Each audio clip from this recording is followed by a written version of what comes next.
Welcome back. In this series, we look at stars who lead double lives on stage and screen. Today, we're profiling a man who considers himself a musician first and an actor second, Billy Bob Thornton.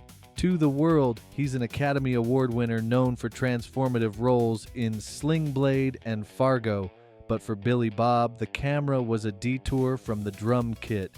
Music has been his primary heartbeat since he was 11 years old. Born in Hot Springs, Arkansas in 1955, Billy Bob grew up in a world where music was part of the landscape. By high school, he was a standout pitcher, but his real focus was split between the baseball diamond and the drums. In the 70s, he formed a blues rock band called Tres Hombres. They were so good that Billy Gibbons of ZZ Top once called them the best little cover band in Texas. Thornton even has the band's name tattooed on his arm. In 1981, Billy Bob packed his bags for Los Angeles. He didn't go there to find fame on the silver screen. He went with his writing partner Tom Epperson to break into the music industry. But Hollywood had other plans. The early years in LA were brutal. He lived in extreme poverty, surviving on what he famously calls the poverty diet, nothing but potatoes. It was a period of struggle that would eventually shape his narrative-driven songwriting.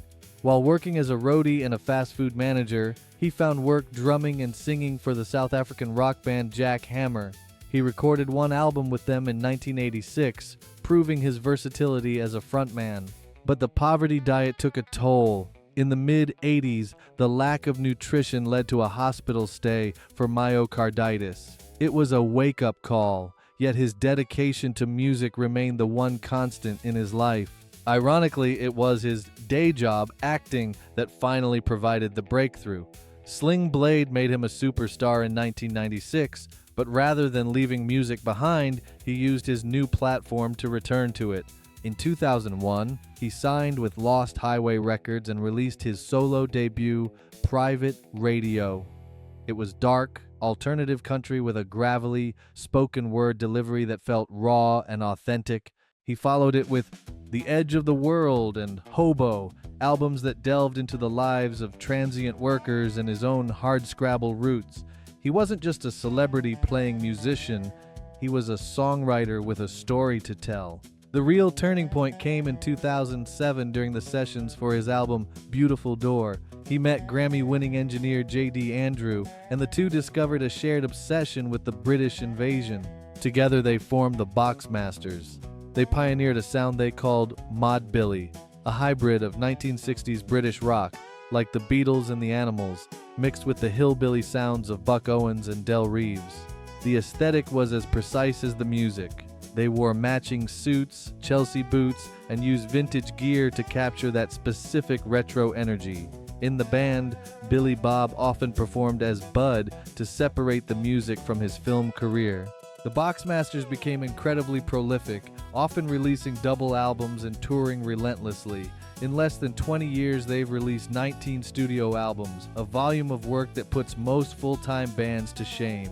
They record almost entirely in-house at their Peppertree Hill studio. Armed with a vintage Trident console, they maintain total creative control, ensuring every record has that handcrafted Modbilly stamp. However, the journey wasn't always smooth. In 2009, an interview on Canada's CBC radio program Q went viral for all the wrong reasons, bringing the band's name to the headlines in a way they didn't expect. Upset that the host mentioned his acting career against his wishes, Billy Bob became visibly hostile. He gave cryptic answers, famously talking about a Monster magazine contest instead of his music.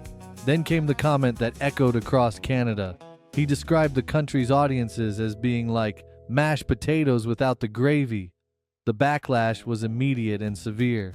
Fans booed them at their next show, and the band eventually canceled the rest of their Canadian tour. They took a long hiatus, disappearing from the public eye for nearly 5 years to regroup.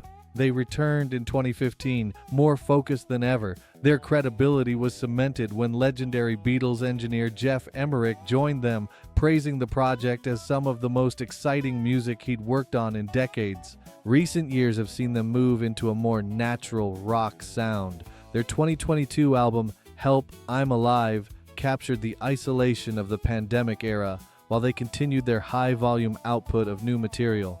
By 2025, they released their 19th album, Pepper Tree Hill, continuing their tradition of handcrafted rock and roll. Billy Bob's journey from an Arkansas drummer to a respected veteran rocker was complete. His musical footprint includes work with legends like Earl Scruggs and Ian Hunter. He has earned his place in the industry through genuine talent and a refusal to be seen as just another actor-turned-musician. Billy Bob Thornton's story is one of perseverance. He survived the poverty diet and the pitfalls of fame to stay true to his first love. He is a musician who just happens to be a very successful actor. Thanks for watching part 2. Join us next time as we discover another hidden talent from the world of Hollywood. Goodbye.